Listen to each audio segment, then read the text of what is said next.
முதல்வர் விஜய் தமிழ்நாட்டில இருந்து லஞ்ச ஊழலுக்கு முழுமையாக விடுதலை கிடைச்சிருச்சு அப்படின்னு சொல்லியிருக்காரு. லஞ்ச ஊழல் தமிழ்நாட்டில் ஓஞ்சிருச்சா, லஞ்ச ஊழலே இல்லாமல் தமிழ்நாடு ஆயிருச்சா அப்படின்னு சொல்லிட்டு மக்கள்கிட்ட கேட்டு தெரிஞ்சுப்போம் வாங்க. லஞ்ச ஊழல்லேருந்து விடுதலை பெற்றுச்சுன்னு இவர் சொல்கிறாரு. ஆனால் எந்தெந்த துறையில் விடுதலை பெற்றுச்சுன்றது இவர் விளக்க முடியுமா? இன்றைக்கி சில பேர் சொல்கிறாங்க லஞ்ச என்ன இன்றைக்கி எங்கே, அதாவது இவர் நேரடி கண்காணிப்பில் இவர் சொல்கிறாரு லஞ்சத்தை நான் ஒழிச்சிட்டேன்னு சொல்கிறாரு. இன்றைக்கி பல துறைகளில் லஞ்சம் இருந்து தான் இருக்குது. இன்றைக்கி அவங்களோட கட்சி சார்ந்த நிர்வாகிகளும் சில பேர் கைவிட்டு பெற்றுக்கொண்டு தான் இருக்கிறாங்க. அதனால் சில பேர் அவங்க நடவடிக்கை எடுக்கிறேன்னு சொல்கிறாங்க. அது எந்த அளவுக்கு உண்மைன்னு தெரியல. லஞ்ச ஊழலை இவர் ஒழிச்சிட்டேன்றது அது அவ்வளோ சுலபமான காரியம் இல்லை. அதிகார மட்டத்தில் அதிகாரிங்க அரசு அலுவலகங்களில் லஞ்ச ஊழல் இருக்குதுன்றது அது காலங்காலமாக தொடர்ந்து இருக்குது. அவ்வளோ சீக்கிரம் அது ஒழிச்சிட முடியாது. ஆனால் லஞ்சத்தை ஒழிச்சா நல்லது தான், அது எல்லோரும் தான் ஏற்றுக்குவாங்க. ஆனால் இவர் இந்த 3 மாதத்தில் நான் லஞ்ச ஊழலை ஒழிச்சிட்டேன் அப்படின்றதெல்லாம் அது ஏற்கக்கூடியது இல்லை, ஏற்கவும் முடியாது. அவ்வளோ சீக்கிரம்லாம் அதை இவர் ஒழிச்சிட்டேன்னு சொல்கிறேன் யாரும் நம்ப மாட்டாங்க. இல்லை சார், இல்லை, இது வரைக்குமே இல்லை.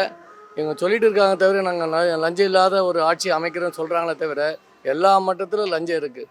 முதல்ல வெளிப்படையாக இருந்தது, இப்போ கொஞ்சம் குறைச்சிருக்காங்களே தவிர முழுமையாக அதை லஞ்சம் இல்லாத எந்த துறையிலும் இயங்கலை. ஏதாவது பட்டான்ற முறையில் கூட ஒரு அணுகும் போது முதல்ல வெளிப்படையாக கேட்டாங்க. இப்போ நான் பழையபடி எங்களுக்கு வேணும், கொடுத்தா தான் செய்வேன்ற நிலை தான் இருக்குது, மாறலை.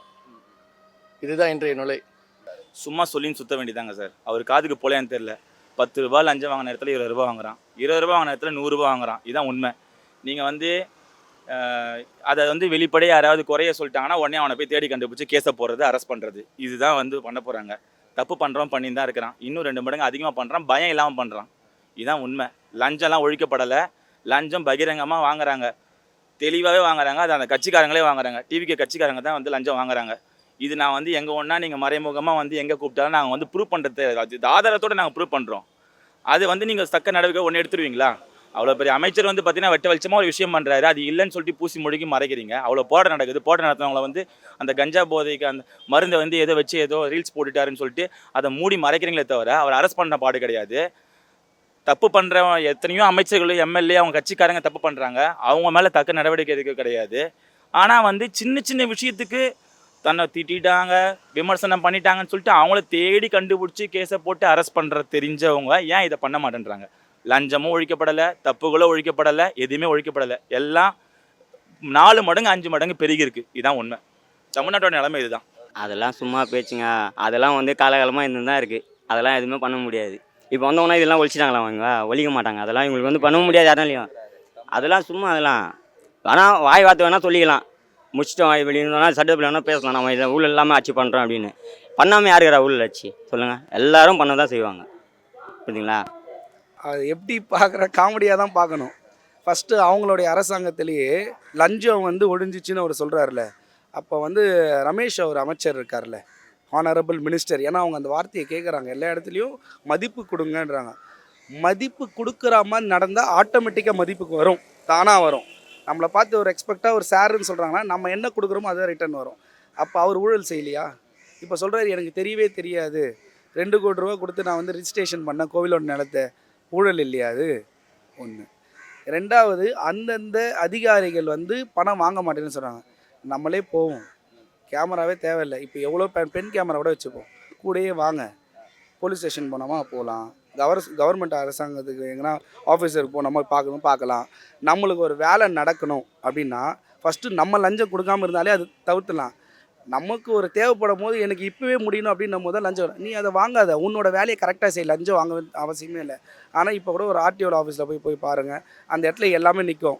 பொதுமக்கள் ப்ரைவேட் கிட்ட வாங்க மாட்டாங்க. நார்மலாக இந்த ஆட்டோ ஓட்டுநர்லாம் இருக்காங்க பாருங்க, அவங்ககிட்ட போய் ரிஜிஸ்ட்ரேஷன் பண்ணால் அப்போல்லாம் 200 ரூபா 300 ரூபா கேட்பாங்க. 100 ரூபா எக்ஸ்ட்ரா கூட ரிஜிஸ்ட்ரேஷன் பண்ணி கொடுக்குறேன்றாங்க. ஊழல் தானே அது? லஞ்சம் தானே? லஞ்சன்றது இவங்கெல்லாம் ஒழிச்சிட முடியாது. கவர்மெண்ட் அந்த அளவுக்கு நடக்கட்டும். லஞ்சம் முதல்ல உள்ள அரசாங்கத்தில் இருக்கவங்களே லஞ்சம் பெற்று தான் இது பண்ணுறாங்க, அவங்களே ஊழல் பண்ணுறாங்க. அதை முதல் ஸ்டாப் பண்ணால் பீப்புள் ஸ்டாப் பண்ணுவாங்க. லஞ்ச ஊழலை ஒழிச்சிட்டோன்னு சொல்கிறது பெரும் வேஸ்ட். அது இப்போது மாதாவரத்தில் பார்த்தீங்கன்னா ஒரு 2 லாரியை மடிக்கிட்டு அந்த அந்த மாதாவரத்தை எம்எல்ஏ ஒரு லாரிக்கு 5 லட்சம் ரூபா விதத்தில் 2 லாரியை 10 லட்சம் ரூபா வாங்கிட்டு தான் விட்டுருக்காரு. அவர் என்னத்தை லஞ்சம் ஒழிச்சார்? இல்லை க்ளீனாக வந்து அந்த மாதாவரத்தில் இருக்கிற மண் லாரிக்காரங்க வந்து அதை பற்றி ஒரு இதை எடுத்துக்கிட்டு தான் இருக்கிறாங்க இன்னைக்கு. அப்போ லஞ்சம் ஊழல் வந்து தமிழ்நாட்டுல இருந்து இன்னும் ஒழியலங்கிறீங்களா? கண்டிப்பாக ஒழியல. லஞ்சம் ஒழியல, இன்னும் அதிகமாக தான் இருக்கே தவிர வச்சு ஒழியல. பாவம் அவர் என்ன பண்ணுவார், அவர் வந்து யாரோ எழுதுகிற ஸ்கிரிப்டுக்கு இத்தனை நாளாக வந்து படம் நடிச்சிட்டு இருந்தார். டைரக்ஷன் பண்ணது யாரோ, படம் ப்ரொடியூஸ் பண்ணது யாரோ, அதை வந்து டெலிகாஸ்ட் பண்ணது வந்து தியேட்டருக்காரங்க, பார்த்தது முட்டாள் ஜனங்க. இதான் உண்மை. அவர் படத்தை என்டர்டைன்மெண்ட்டுக்கு போய் பார்த்தவங்களாம் வந்து ஓட்டை போட்டு ஜெயிக்க வச்சா இதான் பண்ணுவார். இதானேங்க சார் உண்மை. பள்ளி மாணவர்கள், இளைய தலைமுறை, அடுத்த ஜென்ரேஷன், தமிழ்நாடோடைய ஃப்யூச்சருடைய அந்த ஃப்யூச்சருடைய ரெக்கார்டில் போய் ஃபிக்ஸ் ஆகக்கூடிய அந்த ஸ்டூடெண்ட்ஸு 18 வயசுக்குள்ளே ஒரு 21 வயசுக்குள்ளே அந்த படிப்பு காலகட்டங்களில் வந்து இந்த தப்பு பண்ணுறாங்க. அவங்களுக்கு இந்த பயம் இல்லாமல் போயிடுச்சு. அதை வந்து போலீஸ்காரங்க கேள்வி கேட்கணும், கேள்வி கேட்க மாட்டேன்றாங்க. போலீஸ்காரங்களை கேள்வி கேட்டால் யார் கேட்கணும்? பப்ளிக் கேட்கணும். அதை விட்டால் வந்து தமிழ்நாடு அரசு கேட்கணும். இவங்க வந்து அரசு எங்கேருந்து பேர் பாதிக்கப்பட போதுன்னு சொல்லிட்டு இதை மூடி மறைக்கிறாங்க. ஒரு அமைச்சர் லெவலில் இருக்கக்கூடிய ஒரு 2-3 பேர் பெரிய பெரிய தப்புகள் பண்ணுறாங்க. அதை பற்றி எவ்வளவோ போராட்டங்கள் நடக்குது. அவங்கள அரெஸ்ட் பண்ணுறதுக்கு இந்த தமிழ்நாடு அரசு முன் வர்றது. ஆனால் இந்த இளைய தலைமுறை பண்ணுற தப்பை பற்றி பேசுகிறதுக்கு முன் வரலை. தப்பை தட்டி கேட்குறவங்கள வந்து பார்த்திங்கன்னா அரெஸ்ட் பண்ணுறது. இது வந்து ஜனநாயக நாடு. யார் ஒன்றா கருத்தை வந்து வெளிப்படுத்தலாம், நியாயமான முறையில் வெளிப்படுத்தலாம். அதை வந்து ஏற்றுக்க முடியலன்னா வந்து தப்பை திருத்திக்கணும். ரெண்டு அவன் பண்ணான். அதை விட்டுட்டு என்னை பற்றி நீ பேசிட்டேன், நான் அவனை அரெஸ்ட் பண்ணுவேன், அதை பண்ணுவேன், இதை பண்ணுவேன். எப்போ பார்த்தாலும் இந்த அரெஸ்ட்லேயே வந்து வாழ்க்கை ஓடிடுமா? அப்போ அவங்கள பற்றி யாரும் பேசவே கூடாதா? இப்போ எங்களுக்கும் பேசணும்னு ஆசையாக இருக்குது. அவங்க வந்து அவங்க வந்து அந்த இடத்துல இருக்கிறாங்க. ஒரு ஸ்டேஜை போட்டு, மேடையை போட்டு, எல்லா மீடியாவும் கூப்பிட்டு பேசுகிறாங்க. ஆனால் ஒரு வீட்லேயும் பார்த்தீங்கன்னா தமிழ்நாடு மக்களில் சிந்திச்சு செயல்படக்கூடிய ஒரு பர்சன்ஸ் வந்து கேட்கக்கூடிய கேள்விகள் இதை விட பயங்கரமாக ஸ்ட்ராங்காக இருக்குமே. அப்போ எல்லாருமே தமிழ்நாட்டு மக்கள் ஓட்டு போட்டவங்க எல்லாருமே நீங்கள் அரெஸ்ட் பண்ணுவீங்களா?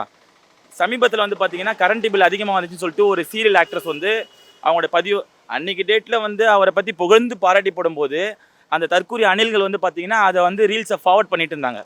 அதே ஆக்ட்ரஸ்ஸு இன்றைக்கி அவங்களோட குமுறலை வந்து வெளிப்படுத்தும் போது அவங்கள ஆபாசமாக திட்டுறாங்க. இது எந்த வகையில் நியாயம்? அப்போ வந்து பார்த்தீங்கன்னா உங்களுக்கு சாதகமாக பேசினா நீங்கள் வாழ்த்துவீங்க, உங்களுக்கு அகைன்ஸ்டாக நீங்கள் பண்ணுற தப்புகளை சுட்டி காமிச்சிட்டு அவங்களுடைய குமுறலை சொன்னால் நீங்கள் வந்து தூற்றுவீங்களா? இதெல்லாம் வந்து கொஞ்சம் கூட நியாயமே இல்லை. பார்த்துக்கலாம். அதாவது எனக்கு தெரிஞ்சு இது வந்து நீடிக்கிறதுக்கு வாய்ப்பு இல்லைங்க. இப்போ நடந்துட்டு இருக்க விஷயம்லாம் வந்து குறுகிய காலகட்டங்கள் மாதிரி தாங்க. அது அணைய போகிற விளக்கு தான் வந்து பிரகாசமாக எரியும்னு சொல்லுவாங்க. அந்த மாதிரி கூடிய சீக்கிரத்தில் ஒரு பெரிய மாற்றம் இருக்குதுன்னு நாங்கள் விருப்பப்படுறோம். இதுக்கு முன்னாடி நடந்த மாற்றம் கிடையாது. இன்னும் 5 வருஷம்லாம் எங்களால் வெயிட் பண்ண முடியாது. அதுக்கெலாம் வந்து வாய்ப்பே இல்லை. நடந்துட்டு இருக்க விஷயம் வந்து கூடிய சீக்கிரத்தில் ஒரு மாற்றம் இருக்கணும் எல்லாத்துலேயுமே. இப்போ ஆட்சி வந்து ஒரு 100 நாள் ஆகுனா 100 நாளில் அவங்கள செயல்பாடு பார்த்திங்கன்னா ஜீரோவில் தான் இருக்குது. எங்கேயுமே எல்லா மட்டத்திலும் ஜீரோமாக இருக்குது. அதனால் அந்த அதிகார மையத்தில் உள்ள அதிகாரிகளும் பயப்படுற மாதிரி இல்லை ஆட்சியில். அது தொடர்ந்துக்கிட்டே தான் இருக்குது. இவங்க இன்னும் செயல்பாடு வந்து இன்னும் ஆரம்பிக்கல தான் சொல்லணும். இன்னும் அதே நிலையில் தான் இருக்குது. அந்த ஆட்சியில் வந்து பல குறைகள் இருக்குது. இது ஒரு குறை தான். அரசு அதிகாரிகள்கிட்ட வந்து இந்த ஆட்சி மேலே பயம் இல்லை. மக்களுக்கு நல்லது பண்ணணுன்ற எண்ணம் கூட இன்னும் அவங்க மனதளவில் வரலை. அதுதான் நான் சொல்லணும்.